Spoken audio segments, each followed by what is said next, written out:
আসসালামু আলাইকুম। মসজিদে নববী, আমাদের প্রিয় নবী হজরত মুহাম্মদ সাল্লাল্লাহু আলাইহি সাল্লাম এখানে ঘুমিয়ে আছেন।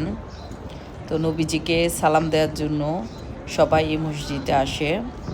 যারা উমরা করতে প্রথমে মক্কায় যায় তারা উমরা শেষ করে মদিনায় আসে, আর যারা মদিনায় ফার্স্টে আসে তারা মদিনায় মসজিদে নববী তে নামাজ আদায় করে এখানে কয়েকদিন থেকে তারপর উমরা করার জন্য মক্কার উদ্দেশ্যে রওনা হয়।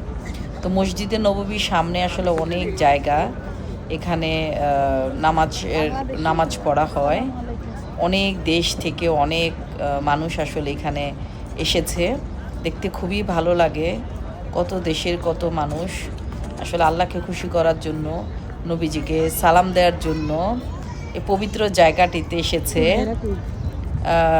এখানে আসলে টেম্পারেচার খুবই কম, মক্কার তুলনায় মদিনার আবহাওয়া খুবই শান্ত, খুবই আরাম, খুবই সুন্দর বাতাস, ইবাদত করতে খুবই ভালো লাগে।